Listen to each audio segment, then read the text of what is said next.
아멘. 나귀 타고 오셔서 고난 받으시고 죽으신 예수님, 이런 주제로 같이 말씀 생각해 보겠습니다. 오늘은 종려주일입니다. 그래서 종려주일이라고 한 것은 예수님이 십자가를 지시기 위해 예루살렘에 입성하셨을 때 사람들이 종려나무 가지를 흔들며 환영했던 날을 기념하는 날입니다. 그리고 내일부터 이제 토요일까지 한 주간 동안 예수께서 당하셨던 고난을 기억하고 기념하는 고난주간으로 지키게 됩니다. 자기 백성 구원을 위해 예수께서 이 땅에 오셔서 이제 구원의 복음을 전하셨지만 유대 종교 지도자들의 그 모함과 매도로 고발당하셔서 본디오 빌라도에게 사형언도를 받고 또 십자가에 달려 돌아가신 날을 기념하기 위해 해마다 부활절 한 주 전에 이 한 주간 동안을 고난주간으로 지키고 있습니다.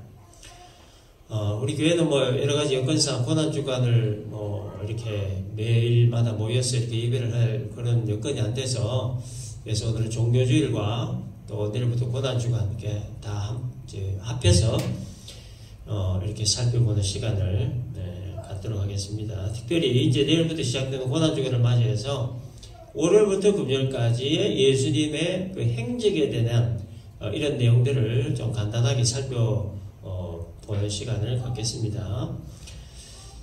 예수께서 예루살렘에 들어가시기 전에 제자들과 함께 벳바게라고 하는 곳에 이르렀을 때에 제자들에게 맞은편 마을에 있는 나귀를 끌고 오라, 이런 심부름을 시켰습니다. 목적은 그 예루살렘에 이 나귀를 타고 들어가시기 위함이었습니다. 예수께서 왜 이 초라한 나귀를 타고 들어가셨느냐에 대해 4절에 보니까 이는 선지자를 통하여 하신 말씀을 이루려 하십니다 라고 기록되어 있습니다.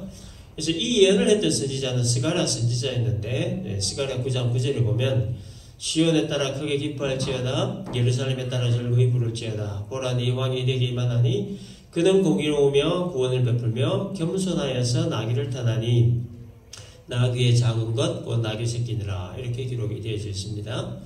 성자 하나님이신 예수님이 나귀를 타고 오시는 그 이유에 대해 스가랴 선지자는 그가 겸손하여서라고 말합니다. 예수님께서 나귀를 타고 예루살렘에 들어가시는 이 모습에는 중요한 상징성이 있는데, 그것은 예수께서 이 땅에 오신 목적에 관한 겁니다.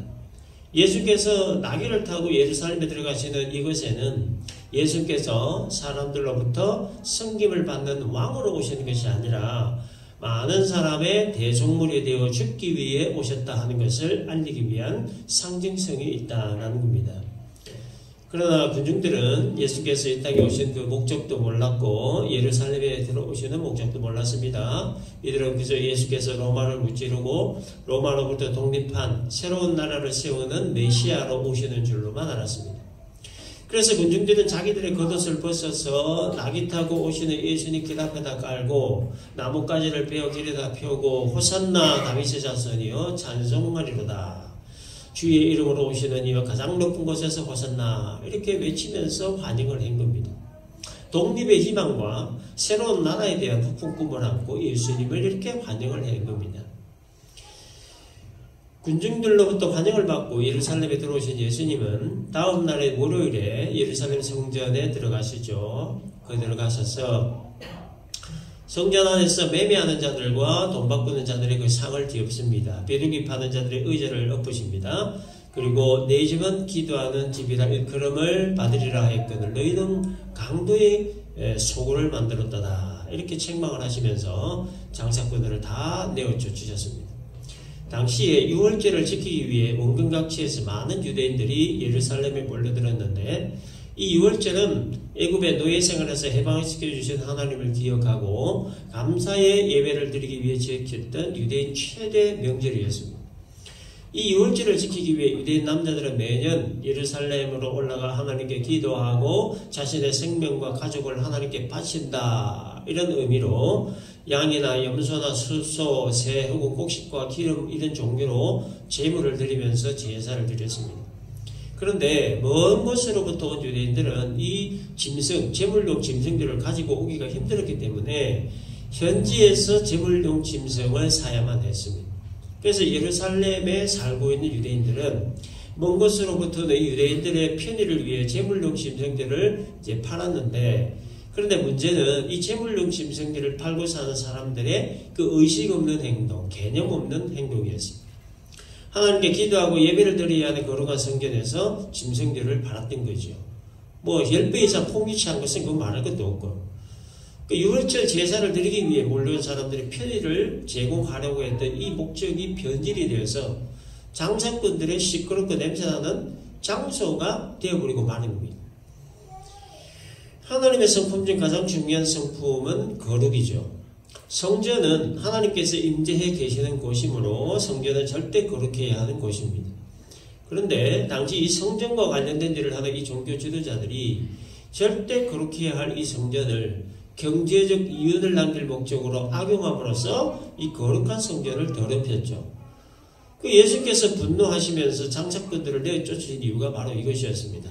종교 지도자라고 하는 자들이 경제적 이윤을 남기기 위해 이 종교적 특권을 악용해서 절대 거룩해야 할 이 성전을 장사꾼들을 시끄럽고 냄새나는 장터로 만들어버린 것, 이것을 용납하실 수가 없었던 겁니다.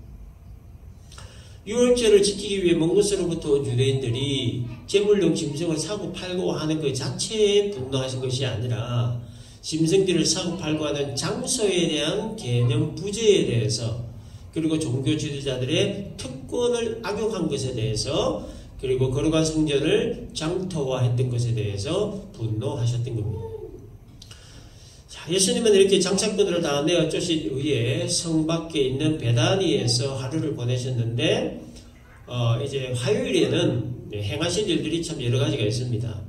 무화과 나무가 말라버린 사건, 대제사장들의 예수님의 권위에 대한 질문, 두 아들의 비유, 포도원 농부 비유, 혼인잔치 비유, 가이사에게 세금 바치는 논쟁, 부활 논쟁, 가장 큰 계명에 대한 논쟁, 예수와 다윗의 자손과에 관한 논쟁 등등이 있었고, 그 다음 23장에서 서기관들과 바리새인들을 꾸짖으시는 예수님에 대해서, 24장에서는 성전이 무너질 것에 대한 예언, 25장에서는 열처녀 비유, 달란트 비유, 이러한 내용들이 화요일에 있었던 일들입니다.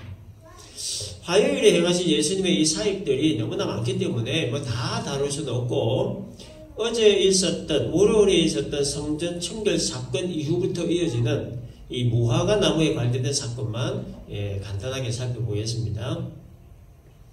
화요일 이른 아침에 성으로 다시 들어오실 때 길가에서 있는 무화과 나무에서 열매를 따서 아침 식사거리로 삼으러 가셨지만 열매는 하나도 없고 잎만 무성하니 있는 것을 보시고는 그 나무를 향해서 이제부터 영원토록 네가 열매를 맺지 못하리라, 이런 저주를 하셨습니다.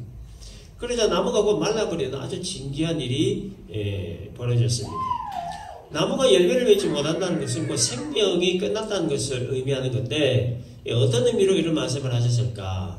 두 가지 의미가 있습니다. 첫째는 선민의식에 젖어있는 유대인들이 부지런히 성전을 오가면서 제사를 드렸지만, 그러나 그 모든 제사가 형식과 외식에 불과하다, 그런 의미가 있고, 두 번째는 겉으로는 열매가 많이 열린 것처럼 보이지만 실제로는 아무 열매가 없고 잎만 무성하다, 그런 것처럼 선민의식에 사로잡혔던 유대인들에게 경건의 모양은 있는데 경건의 능력은 없다는 것, 다시 말해서 잎만 무성하고 열매도 하나도 없는 유대인들의 위선을 의미한다라는 겁니다.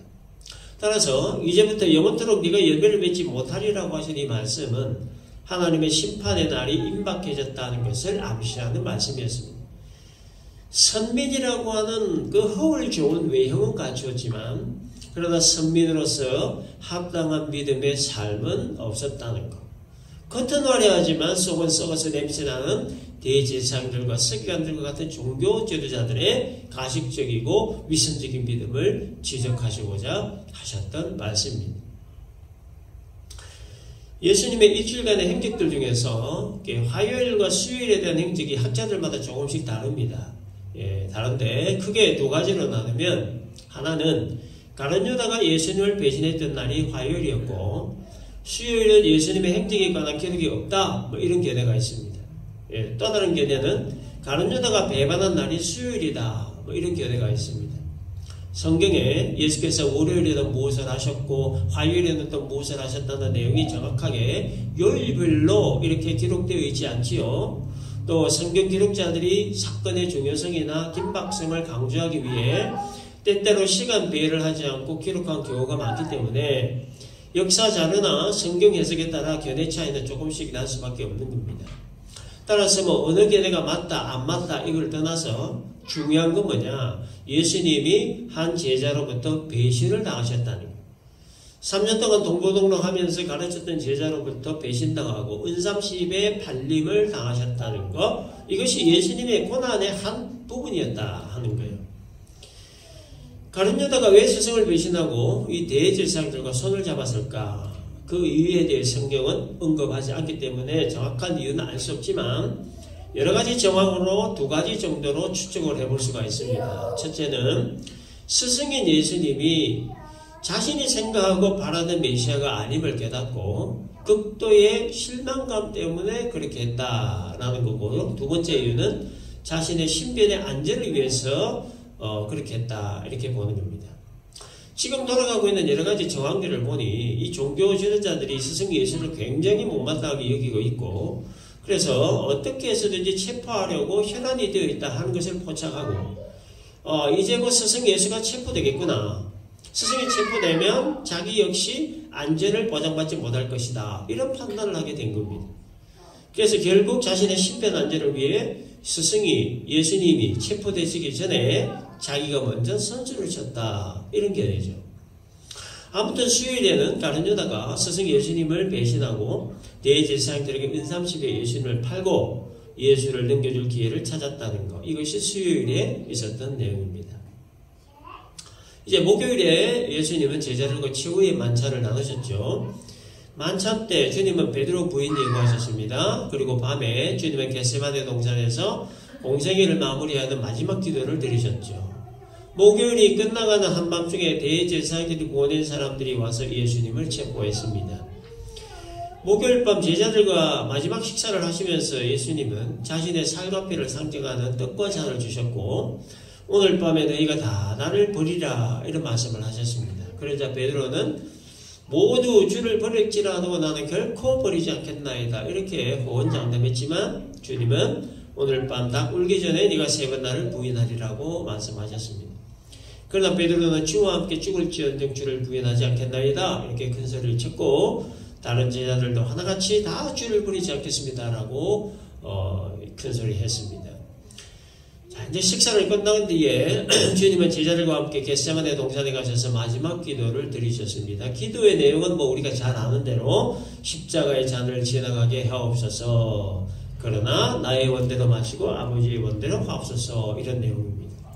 그리고 기도를 마치자 가룟 유다가 대제사장이 보낸 무리들과 함께 예수님을 체포하기 위해 왔고, 스승을 배반하는 입맞춤의 인사로 예수님을 지목했고, 대제사장들이 보낸 사람들이 예수님을 체포했습니다.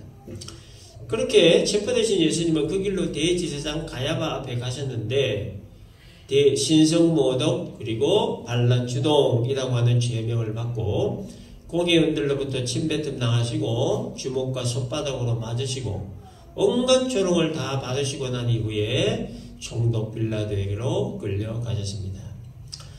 금요일에 빌라도 앞에 서시게 된 예수님은 빌라도로부터 사형언도를 받고 십자가에 못이 박히도록 예수님을 넘겨주었습니다.